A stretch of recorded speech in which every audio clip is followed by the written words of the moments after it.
Langsung Pak Luhut malam-malam tak WA. Padahal itu statement itu buat siapa? Yang bikin kacau ini Erlangga. Bagusnya ke depan ini, Golkar dipimpin siapa? Tidak ada kader yang lebih baik daripada Jokowi. Bukan. Sejak 97 yang namanya Jokowi itu sudah kader Golkar. Tahun 2005 maju wali kota. Golek surat rekomendasi. Datang ke Golkar. Bismillahirrahmanirrahim. Assalamualaikum warahmatullahi wabarakatuh. Jumpa lagi kita di channel Sumber Dakwah Official. Nah, ini ada pengakuan mengejutkan dari kader Partai Golkar, yaitu Pak Ridwan, bukan Pak Ridwan Kamil namanya. Oke, langsung kita melihat videonya tanpa berlama-lama. Bismillahirrahmanirrahim. Let's go. Ya Ridwan, ketika kemarin Mas Erlangga Hartarto itu mundur, sampean terkejut nggak? Enggak. Uswayai. Setahun yang lalu mundur. Jadi begitu betul. Aku guyung ke dia mesti nih. Kok saiki? Kenapa saya tidak terkejut? Karena ada satu, Mas, kuncinya. Paradigma baru Golkar yang 5 tadi itu. Jangan separuh-separuh. Jadi kalau wani yo. Ojo wani gak wani. Oh, artinya nek wani ojo wedi-wedi, nek wedi ojo wani-wani. Iya. Itu. Jadi 5. Dia mandiri. Begitu wis gak mandiri, begitu wis tapi tidak mandiri, ya disikat. Nah, aku gak usah jelas contohnya apa, banyak contoh-contohnya. Akbar Tanjung berani terus sampai detik terakhir, berani menang Golkar 2004. Wah, risikonya dia harus masuk penjara. Lah itu. Jadi paradigma baru itu tidak boleh separuh-separuh. Kalau separuh bulet deh.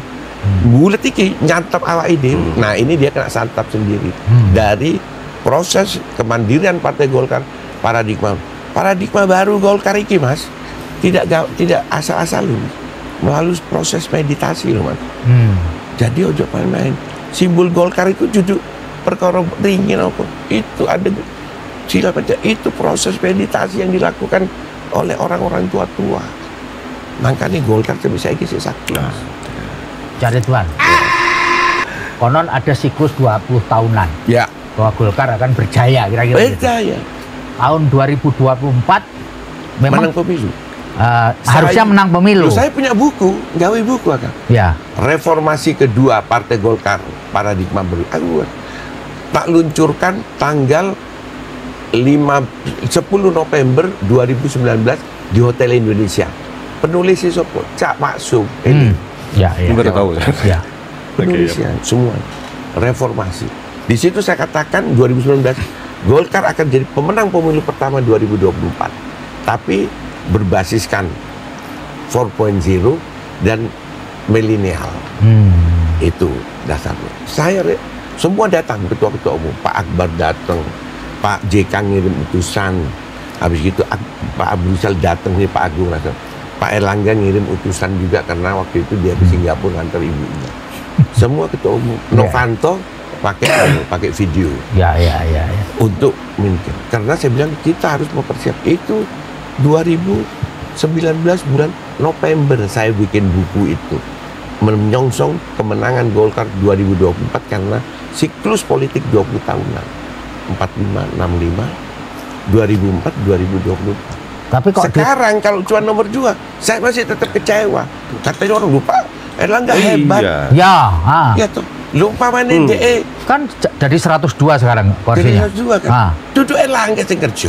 Itu siapa yang kerja itu efek dari jas apa itu jenenge? Ekor jas, efek ekor jas. Efek. Prabowo Gibran.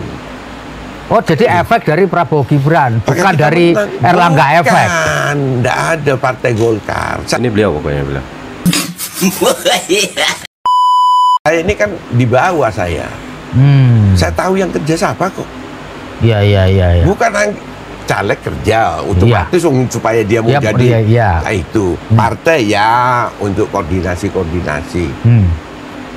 Yang kerja sesuatu. Ada sesuatu yang lain. Kalau aku ngomong efek mau apa itu? Efek ekor jas. Efek ekor jas. Nah, ini beliau yang bilang, kata beliau efek ngekor kata. Dari Prabowo Gibran. Lah Prabowo Gibran yang menang lo siapa? Ya, ada pihak tertentu yang bekerja lah ya. Siapa itu? Ya. Nah, ya itu. Jadi sampean tidak tidak menyetujui bahwa itu adalah kinerja bagus dari Tidak. Pak Erlangga. Kalau mau kinerja bagus, lihat hasil survei sebelum pemilu. 8%, 9% bos. Ya.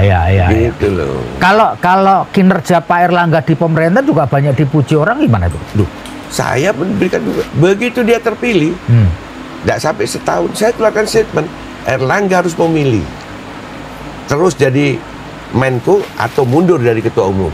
Dan itu dilakukan oleh Akbar Tanjung tahun 98. Mensesnek mundur, bayangno.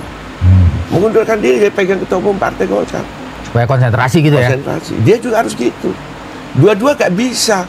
Kok baru sekarang harus ngurusi Menko mau transisi tarik telunggulan ini lah. Palsu-palsu lah yang Surabaya ngomong. Kalau mau mundur itu setahun yang lalu. Kena ilmu palsu-palsu itu berat. Palsu-palsu lah berat itu. Jadi saya tidak punya masalah dengan Pak Erlangga. Secara pribadi nggak ada masalah. Pribadi saya ini timnya Pak Erlangga. Dari dulu saya ketua Persatuan Insinyur Indonesia Jawa Timur, Pak Erlangga ketua Insinyur Pusat. Kirain orang bahwa bapak ini dendam karena disuruh mundur waktu Munas kemarin. Disuruh mundur Erlangga tidak oleh. Begitu dia bilang, saya bangga dengan Pate Gajah Mada. Aku disuruh Pate Gajah Mada berkode Rojo Erlangga. Iya. Saya bilang, dirangkul aku. Maju terus nasib dan itu. Nanti saatnya saya mundur. Maksud saya pada saat itu, proses itu rakyat itu harus tahu proses, Mas. Ojo langsung ujuk-ujuk tadi, lu ujuk-ujuk mundur. Dituntut buktinya sekarang. Jadi berita kan sudah berapa hari ini. Karena kaget-kaget loh. Wingi ngomong Desember. Iki Ridwan ngomong segera Munas Desember. Sampai apa? Gegam beberapa orang itu. Oh, no, video ini dia semua. Munas Desember. Loh, tapi kira-kira ketua umum partai kok kayak merdeka ngono. Iya. Mari ngono sesuk mundur lho. Iki lah ya apa iki? Iya. Ridwan, ini ada banyak pertanyaan. Sebelum ini muncul videonya Pak Luhut bin Sarpanjaitan. Sama statement Pak Ical lah. Ya kan nonton ya waktu itu bahwa janganlah, nggak usah lah Munaslup, ya kan, percayakan Erlangga itu kinerja. Gitu. Itu apa sih Pak, kok tiba-tiba Pak Luhut nongol gitu ya? Lalu kemudian beberapa hari kemudian Pak Erlangga mundur. Pak Luhut mungkin waktu itu malam kedatangan kan. Kedatangan opo Wahyu tau opo ngelindung sesuk kayak video download. Mari ngono aku moco. Yang ngirim saya video pertama siapa? Abu Rizal Bakri dari Eropa. Oh iya. Lu aku dikirim Bang Ical. Karena Bang Ical saya kirimi. Bukan kirimi video. Statementnya dia saya kirim. Terus dia bilang, "Bang, Luhut keluarkan ini." Terus kaget aku.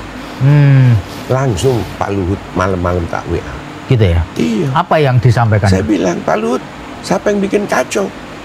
Yang bikin kacau Erlangga. Kaget Luhut. Ditelepon aku isu. Jumat jam 8. Saya itu sudah kering. Tak jarno sih. Telepon mana? Kering. Waduh. Iki jenderal tuh Luhut ini kan. Saya itu pengurus Golkar, Biro Koperasi Wira Swasta Golkar Jawa Timur Orde Baru. Luhut itu Danrem Malang, Danrem Madiun. Danrem Madiun. Mari ngono pindah jadi asisten nang Kodam 5 Braga. Aku ketemu terus. Ini nggak cangkurannya biasa nang Hotel Elmi. Iya, Elmi ya. Nah di situ. Telepon angkat. Ridwan, tapi begini Senin aku siap di Senin. Gara-gara itu. Gara-gara itu kita. Ridwan guyu-guyu kenapa? Pak Luhut, Pak Jenderal, aku udah dulu Pak Luhut. Jenderal, itu statement itu buat siapa? Yang bikin kacaunya Erlangga. Kenapa Ridwan? Yang statement semua DPD dikumpulin, disuruh deklarasi dukung dia 3 periode.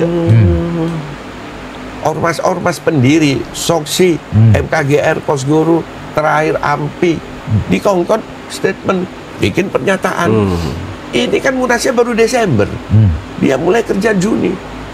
Berapa? 6 bulan. Pemimpin menyalahgunakan kekuasaan, curi start. Tidak boleh. Kalau dia mau beri dukungan nanti setelah ada kepastian kapan rapimnya, apa namanya? Munasnya.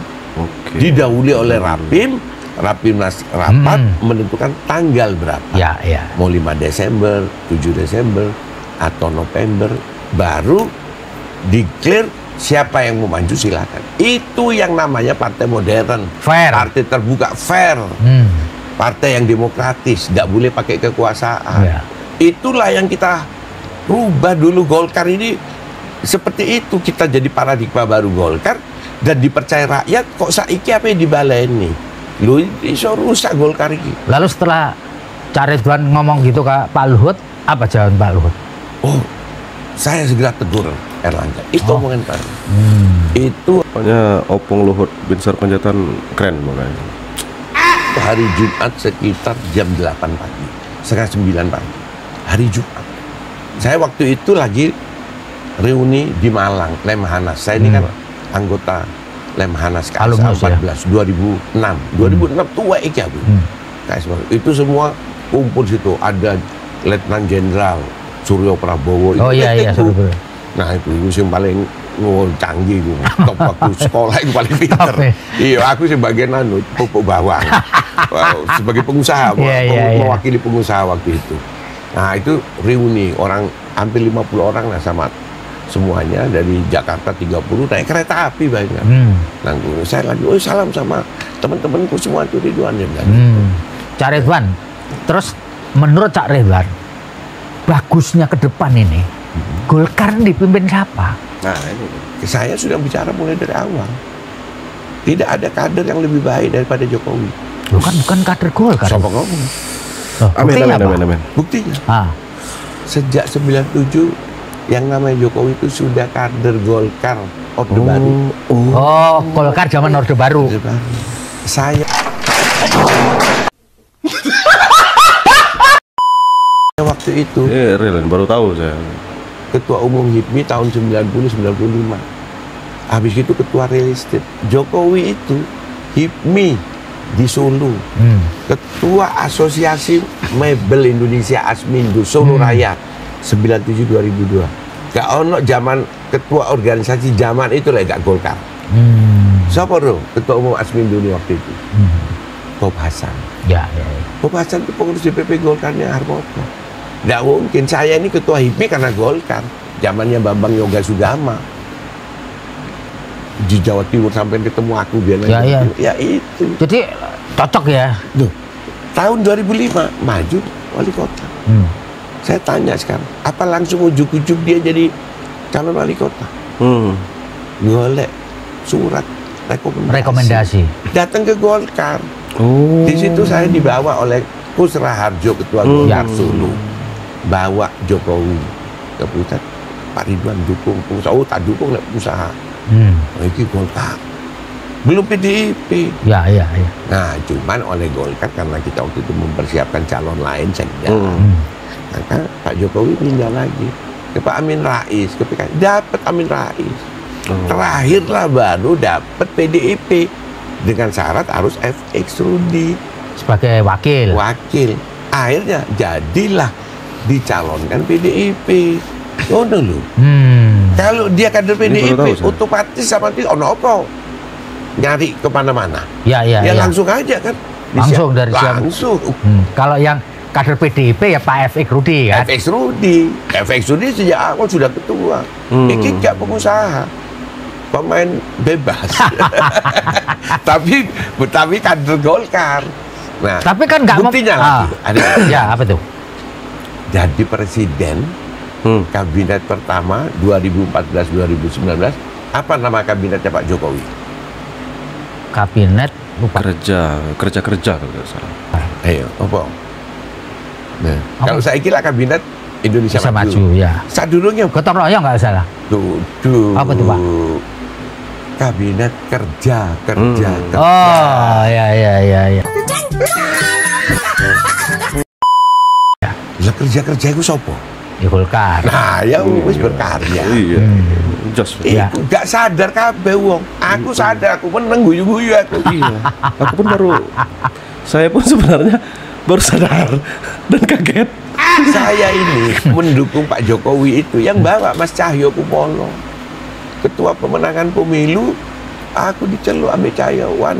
Saya ketua Jawa Timur, dia kan ketua umum pusat KNPI. Ayo kita jadikan Pak Jokowi. Duh, aku di Golkar. Nah, dia bilang itu. Karena waktu itu kita kan Prabowo Hatta Rajasa. Prabowo Hatta.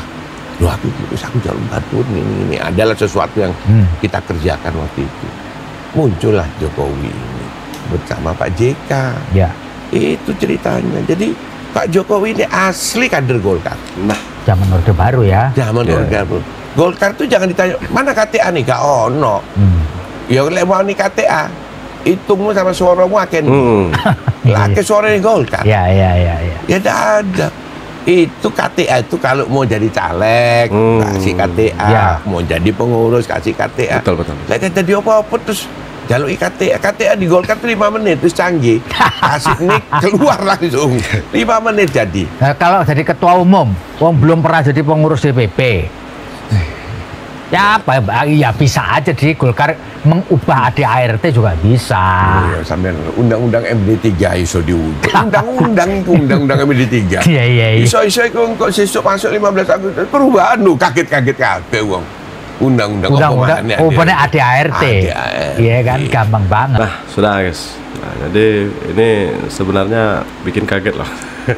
Ternyata Pak Jokowi adalah kader Golkar sudah lama. Saya simpulkan kalian sendiri. Kalau menurut saya sih ya no problem lah kalau Pak Jokowi ingin menjadi ketua umum Golkar kan ya. Nah, kalau kata Bung Adi Prayitno, tak ada yang tak mungkin, apalagi dengan langkah-langkah jenius, langkah-langkah cerdas Pak Jokowi. Jadi semua itu tak ada yang tak mungkin di politik di negeri kita.